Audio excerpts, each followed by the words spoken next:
À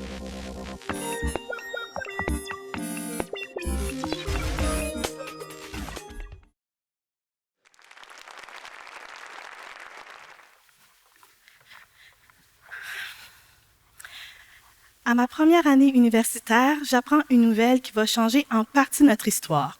En effet, John A. Macdonald sera remplacé sur la figure des $10 par une femme, et pas n'importe quelle femme, une Afro-Canadienne qui s'appelle Viola Desmond.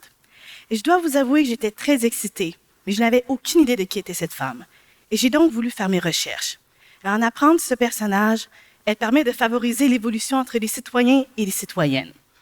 Bon, je dois vous avouer que quand mes amis m'ont dit « Camille, il va y avoir une femme noire sur le billet de $10 », j'aurais bien voulu avoir Michelle Obama. Mais elle n'est pas vraiment d'ici. Mais Viola Desmond est une femme inspirante. Et pour ceux et celles qui ne connaissent pas son histoire, elle est née en 1914 à Halifax, dans la province de la Nouvelle-Écosse, et décède en 1965 à New York. Madame Desmond est avant tout une femme d'affaires et une mentor pour les jeunes femmes noires par l'entremise de son école La culture de la beauté. Les femmes qui souhaitaient faire carrière se lançaient en affaires et Mme Desmond vendait des produits pour les cheveux, particulièrement chez les Afro-Canadiennes. Sa vie va changer le 8 décembre 1946 lorsqu'elle décide de se rendre à une réunion d'affaires. Sa voiture tombe en panne et en attendant les réparations, elle décide d'aller au cinéma Roseland. Rendue à la billetterie, elle souhaite s'acheter un billet du parterre, mais la caissière lui répond « Je ne peux pas donner un billet du parterre pour les personnes comme vous. » En d'autres termes, les Afro-Canadiens et Canadiennes n'avaient pas accès à cette section. Mais toutefois, elle a voulu s'y asseoir, car elle était une femme mieux nantie et bien respectée au sein de sa communauté. Quelques heures plus tard, un agent de la sécurité va l'escorter et va l'amener une nuit en prison. Elle est accusée d'avoir fraudé le gouvernement et se fait imposer une amende de 26 $. Mais elle décide de se battre contre cela. Le lendemain, Mme Desmond décide de porter plainte envers le gérant et l'agent de sécurité. C'est une nouvelle qui passe à travers tout le pays. Ce qui est particulièrement intéressant, c'est que c'est la première femme noire qui a soulevé la question de la ségrégation raciale et de la situation des Afro-Canadiens. Malgré une bataille acharnée, elle perd son combat. Elle décide de se rendre à la Cour suprême, mais les délais sont dépassés et l'accusation demeure. Après cet épisode, Mme Desmond s'installe à Montréal et termine ses jours à New York. Par contre, sa sœur, Brenda Robson, décide d'écrire le livre « Ma sœur d'âme », en anglais « Sister of the Soul » en 2010.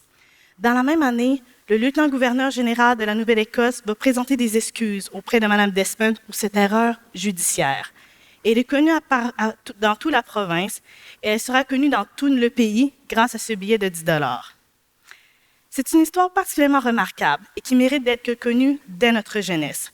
On l'appelle même la Rosa Parks du Canada, celle qui n'a pas voulu céder sa place dans un autobus lors de la ségrégation raciale des États-Unis. Et le ministre des Finances du Canada a choisi Desmond par son courage, sa dignité, sa détermination et sa force. Mais si on se souvient bien, Mme Desmond vit dans une époque auquel les tensions raciales sont plus difficiles et auquel les Noirs sont considérés de seconde classe. Maintenant, je vais être franche avec vous, et on se comprend. C'est pas facile de revoir ces périodes, et ça peut causer une forme de malaise, car ce sont des épisodes dans notre histoire qui ne sont pas beaucoup racontés. Mais c'est important de ne pas les oublier, parce que depuis plusieurs années, le Canada a fait face à plusieurs revendications, que ce soit par des groupes minoritaires, que ce soit par la religion, l'orientation sexuelle, les origines, et j'en passe. Et peut-être qu'on ne comprend pas à 100% ce que ces personnes revendiquent ou vivent. Mais connaître le contexte historique va permettre de comprendre la situation actuelle et amener vers des solutions pour une meilleure inclusion et une meilleure communication. Et je vous explique pourquoi. En 2017, la chercheuse indépendante montréalaise Robin Menard va publier le livre « Policing Black Lives », qu'on appelle en français « Noirs sous surveillance ».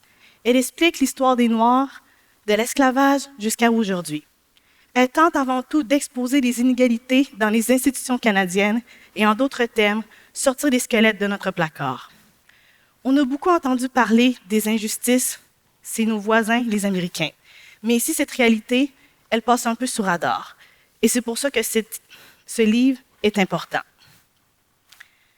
L'Empire britannique va abolir l'esclavage en 1834.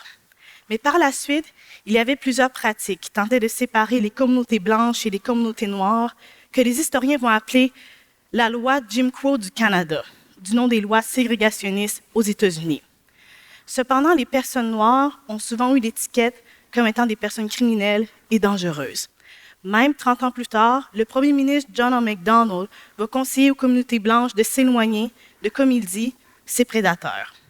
Et en d'autres mots, la couleur de la peau noire a été reliée à quelque chose de négatif et criminel. Et c'est une image qui a perduré durant plusieurs années. Voici une des parties que Robin Menard explique dans son livre et qui n'est pas évident à lire. Mais maintenant, regardons l'évolution que nous avons devant nous. Regardez la personne qui est à côté de vous ou les gens qui sont auprès de vous.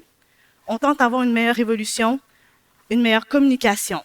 Et je suis très heureuse d'être devant vous ce soir. Toute ma vie, j'ai été entourée d'une bonne famille issue de l'adoption internationale et j'ai eu la chance d'avoir des expériences inoubliables. Mais il peut arriver des situations irritantes.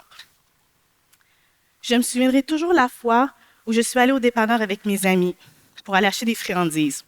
Lorsque nous sommes allés à la caisse et mon ami a déposé l'argent, la caissière a dit à son collègue « Vite, tu vas prendre le vin pour pas qu'elle le vole. » Et j'ai voulu me retourner derrière et il n'y avait personne d'autre. Madame pensait que j'allais voler l'argent et ne savait pas que c'était mon ami qui était devant moi. Dans la même année, après une soirée chez des amis, je suis retournée chez moi à pied. Une voiture est passée et a baissé sa fenêtre et m'a demandé « Où tu vas comme ça? » Et je leur ai répondu que je retournais chez moi. Et je devais leur répondre où que j'habitais. Et ils m'ont dit « C'est impossible que tu habites là, tu vas nous montrer tes cartes. » C'était une voiture de police. Ce ne sont pas des situations qui m'arrivent souvent, mais quand elles arrivent, elles sont irritantes. Et j'ai eu des situations qui me sont déjà arrivées et duquel mes collègues m'ont rapporté. Se faire suivre dans un magasin et se faire demander son reçu avant de partir. Se faire demander ses cartes d'identité par la police plusieurs fois dans la journée. Se faire demander de payer son repas dans un restaurant avant même de le recevoir. Et peut-être que ce sont des situations anormales chez la majorité des concitoyens. Mais chez les personnes noires et même autochtones, ce sont des situations qui peuvent nous arriver. Et malgré toute la chance et les privilèges que j'ai eus dans ma vie, la couleur de la peau peut déranger. Et maintenant, qu'est-ce qu'on fait pour amener vers une meilleure inclusion et une meilleure communication? C'est ce que mes collègues m'ont souvent posé et m'ont demandé durant toutes ces années. Et voici ce que je leur réponds. Il faut commencer par une vision optimiste et positive. Et pour cela, il faut une représentation équitable. Et tout peut commencer par un 10 $. Ah ah!